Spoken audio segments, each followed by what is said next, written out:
আসসালামু আলাইকুম। ফার্মে মুরগি নিয়ে অনেকের অনেক অভিযোগ আর শেষ নেই। আসলে নতুন বিশেষ করে যারা খামার করে শুরুতেই ফার্মে মুরগি নিয়ে হোঁচট খায়, লস খায়, তাদের উদ্দেশ্যে আজকে গুরুত্বপূর্ণ একটা ভিডিও নিয়ে আসছি। যারা চ্যানেলটি সাবস্ক্রাইব করেন অবশ্যই সাবস্ক্রাইব করবেন এবং গুরুত্বপূর্ণভাবে ভিডিওটি দেখার চেষ্টা করবেন। আপনারা জানেন এখানে যে মুরগিগুলো দেখা যাচ্ছে সম্পূর্ণ রানিং অর্থাৎ ডিমের উপযোগী, এখন পর্যন্ত ফুল প্রোডাকশনে আসেনি। আর এই মুরগির খামার নিয়ে অনেকের বিশেষ করে ইউটিউব ফেসবুকের ভিডিও দেখে মানে অনেক অতি আবেগী হয়ে ফার্মিং শুরু করে দেয়। সেক্ষেত্রে ইউটিউব ফেসবুকের দোষ, ভিডিওর আমি মনে করি দোষ না। যারা খামার পরিকল্পনা করে না, অর্থাৎ অভিজ্ঞতা অর্জন না করে মুরগির যত্ন সম্পর্কে, চিকিৎসা সম্পর্কে কোনো প্রকারের কোনো ধারণা না নিয়ে শুধু মুরগি নিয়ে এসে মুরগি পালন শুরু করলেই যে সফলতা পাওয়া যাবে, এটা কোনো মানে আমি মনে করি যুক্তিকতার মধ্যে পড়ে না। অনেকে বলে যে আমার মুরগি নিয়ে এসেছি 100 পিস, এখন আছে 20 পিস 30 পিস। ভিডিও দেখে নিয়েছিলাম কিন্তু সব মুরগি অবস্থা খারাপ, অসুস্থ হয়ে মারা গেছে, এটা হয়েছে ওইটা হয়েছে। আরে ভাই, এখানে আপনার মুরগি নিয়ে এসে রাখলেই হয়ে গেল, কিন্তু মুরগির প্রতি যারা বিশেষ করে পুরাতন খামারি অভিজ্ঞ ভাই, যারা অনেকদিন দীর্ঘদিন ধরে মুরগির খামার করতেছে, তারা বোঝে মুরগি পালনে কতটা ধৈর্য এবং ত্যাগ এবং লাভ এবং লস দুটোই আপনার ধৈর্য ধারণ করে পালন করতে হয়। আপনারা দেখতে পাচ্ছেন এখানে মুরগিগুলো আমি নিয়ে এসেছি 100 পিস বাচ্চা থেকে এখন পর্যন্ত ইনশাল্লাহ আমার শুধু একটা মুরগি মারা গেছে, আর সম্পূর্ণ সুস্থ সবল এবং ভ্যাকসিন ছাড়াই এ পর্যন্ত নিয়ে এসেছি ইনশাল্লাহ। আমি মূলত প্রথম অবস্থায় যে 4-5টা ভ্যাকসিন করা দরকার সেগুলো করছি। যাই হোক, রানীক্ষেতের ভ্যাকসিনও আমি দিছি, একবারই যে করি নাই তাও না। কিন্তু মুরগিগুলোকে সুস্থ সবল রাখার এবং কিছু গুরুত্বপূর্ণ টিপস আছে, সেগুলো আপনাদের আমি জানাচ্ছি। সেটি হচ্ছে যে, এর আগেও বলছি আমার ভিডিওতে, যে আপনি একটা মুরগি নিয়ে এসে বাসস্থানটা আপনাকে সবচেয়ে গুরুত্বপূর্ণ সহজের রোগবালাই অর্থাৎ বিভিন্ন প্রকারের ঝুঁকি থেকে আপনাকে নির্ধারণ করতে হবে। আপনারা দেখতে পাচ্ছেন এই ফার্মটা আমার হচ্ছে একদম সুন্দর একটা খোলামেলা পরিবেশে রয়েছে। দেখেন তো আমার এখানে লিটার কোনো প্রকারের এক বিন্দু পরিমাণ কোথাও স্যাঁতসেঁতে অথবা ভিজা আছে কিনা। এরকম পরিবেশে যেও লিটারের মুরগি পালন করতে পারবে, তার মুরগি আমি মনে করি যে 80% অসুস্থতার হাত থেকে, অর্থাৎ বড় ধরনের অসুস্থতা থেকে রক্ষা পাবে। আপনার ফার্মিংটা এমন এক জায়গায় করছেন যেখানে আপনার লিটার সারাদিন রাত 24 ঘন্টা আলো বাতাস ঠিক মতো পায় না, অর্থাৎ ভিজা থাকে, স্যাঁতসেঁতে থাকে, সেখান থেকে রোগ যেমনটা বেশি ছড়ায়। এতে আপনার মুরগির পায়খানা নিজেই খায়। ভিজা থাকলে মুরগি ওখানেই পানির সাথে খেয়ে ফেলে, যাতে আপনার মুরগিটা আরও দ্রুত অসুস্থ হয়ে পড়ে।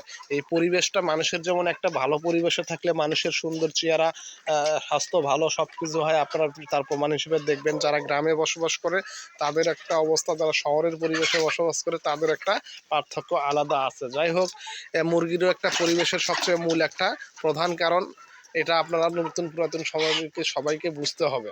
আর মুরগির বাসস্থানের পরে মুরগির একটা পরিচর্যার বিষয় আছে। আপনি মুরগির ঘরে খাবারের জন্য 3 বেলা ঢুকলেন, কিন্তু মুরগির খোঁজ খবর নিলেন না কোন মুরগিটার দিকে আপনাকে তাকে লক্ষ্য করতে হবে। আপনার যদি 500 মুরগি থাকে, 500 মুরগির দিকে আপনাকে প্রতিনিয়ত লক্ষ্য রাখতে হবে, প্রতিদিন খেয়াল রাখতে হবে যে কোন মুরগিটা ঠিক মতো খাচ্ছে এবং কোন মুরগিটা ঠিক মতো খাচ্ছে না। এই বিষয়টাকে আপনাকে অবশ্যই লক্ষ্য রাখতে এবং ফলো আপ করতে হবে, এবং সাথে সাথে সেই মুরগির অনুযায়ী ট্রিটমেন্ট ঔষধ আপনাকে করতে হবে। আপনি নিজে না পারলে উপজেলা প্রাণী সম্পদের ডাক্তার আছে, প্লাস এলাকার যে আপনার ঔষধের দোকান, ফার্মেসির ডাক্তার আছে, তাদের সাথে পরামর্শ করে আপনাকে ট্রিটমেন্টে এগিয়ে যেতে হবে। আর অধৈর্য হওয়া যাবে না, সেই সঙ্গে ট্রিটমেন্টের কোনো প্রকারের অবহেলা করা যাবে না। আপনি জমিদারের মতো এখন মুরগির ঘরে ঢোকানোর দরকার, আপনার সকাল 6টা বাজে মুরগিগুলো দেখতে হবে কি অবস্থা, কিন্তু অসুস্থ নাই, কিচ্ছু নাই। আপনি ঘুমের থেকে উঠে 10টার মতো, 9টার সময়, 8টার সময় মুরগির ঘরে গেলেন, সেই অবস্থায় আপনার মুরগির কী অবস্থায় আছে আপনি নিজেও খোঁজ নিলেন না, অথবা আপনার খাবারের জন্য লোক রাখছেন, সে শুধু খাবার দেয় কিন্তু পরিচর্যার বিষয়ে ততটা যত্নশীল নয়। সেক্ষেত্রে আপনার মুরগি সুস্থ সবল না থাকারই কারণ। আর এই পরিচর্যাগুলো যদি আপনি না করেন, তাহলে আপনার মুরগি সুস্থ অসুস্থ দ্রুত আরও সমস্যার সম্মুখীন হবে। আর ভাইরাস যখন একটার থেকে আরেকটা সরে যায়, তখন দ্রুতই মুরগি সুস্থ থেকে অসুস্থ বেশি হয়ে যায়। যাই হোক ভাই, আবার অনেকেই হতাশায় পড়ে যায়, মুরগি পালন করার পর ডিম ঠিক মতো আসে না। আর ডিম ঠিক মতো না আসলেই যে আপনাকে ভেঙে পড়তে হবে তা না, নিয়মিত ভ্যাকসিনের যেমন করতে হয় তেমন নিয়মিত আবার ওষুধ, মেডিসিন, ক্যালসিয়াম এগুলোও আপনাকে খাওয়াতে হবে। আর মুরগির প্রতি যত্নশীলের হচ্ছে সবচেয়ে গুরুত্বপূর্ণ বিষয় যেটা বলছি।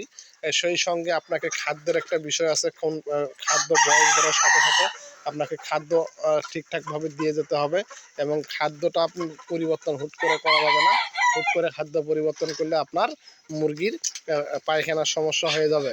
আর পানির পাত্র আপনি দেখতেছেন, পানির পাত্রগুলো সবচেয়ে একটা গুরুত্বপূর্ণ বিষয়। আপনাকে আমি এর আগেও বলছি, আজকেও বলতেছি, যারা আমি কয়েকদিন যাবত দেখতেছি পোস্ট করতেছে মুরগির সমস্যা, অসুস্থ এবং মারা যাচ্ছে।